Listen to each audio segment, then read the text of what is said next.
Ketua DPP PDI Perjuangan Puan Maharani menyebut tak tertutup kemungkinan partainya bergabung dengan pemerintahan Presiden terpilih Prabowo Subianto. Menurut Puan, jadi tidaknya PDI Perjuangan bergabung dengan pemerintahan Prabowo baru akan diketahui setelah pertemuan antara Ketua Umum PDIP Megawati Soekarno Putri dan Prabowo. Soal kapan pertemuan keduanya, Puan bilang masih menunggu waktu yang tepat. Puan mengindikasikan Mega dan Prabowo akan bertemu sebelum pelantikan Presiden terpilih 20 Oktober mendatang. Kata Puan, kepastian PDIP bergabung dengan pemerintahan Prabowo atau tidak tergantung hasil pertemuan Megawati dan Prabowo.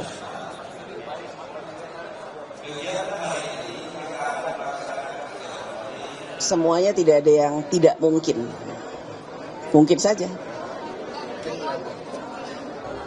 Nanti baru diketahui setelah pertemuan.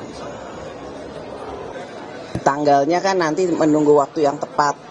Pelantikannya kan masih tanggal 20 Oktober.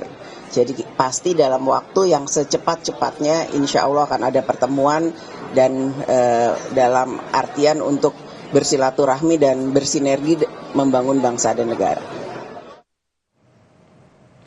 Presiden Joko Widodo angkat bicara soal wacana PDI Perjuangan bergabung ke pemerintahan Prabowo Gibran. Jokowi minta hal itu ditanyakan ke Prabowo sebab masuk tidaknya PDIP ke kabinet merupakan kewenangan dan hak prerogatif Presiden terpilih.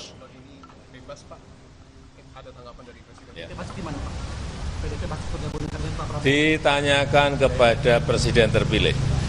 Itu kewenangan itu hak prerogatif Presiden terpilih.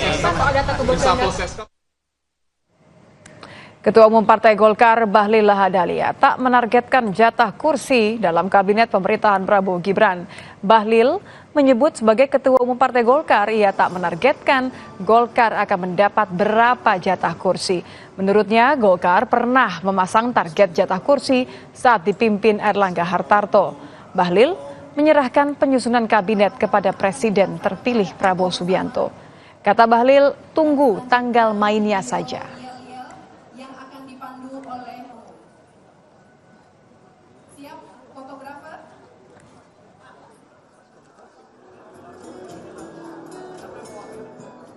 Penyusunan anggota kabinet kami serahkan semuanya kepada Bapak Presiden terpilih dalam hal ini Pak Prabowo. Kami di dalam diskusi baru berbicara tentang bagaimana bangsa ini ke depan. Menyangkut dengan nama dan segala macam, saya pikir tinggal tunggu tanggal mainnya saja. Ya. Saya tidak pernah membuat target, tapi kalau ceritakan pengurus ketua umum terdahulu kan sudah ngomongkan kan. Jadi kita lihatlah perkembangannya. Usai jeda, saudara, polisi terus menyelidiki keterlibatan pihak lain yang memberikan logistik kepada tersangka pembunuh gadis penjual gorengan di Padang Pariaman saat buron selama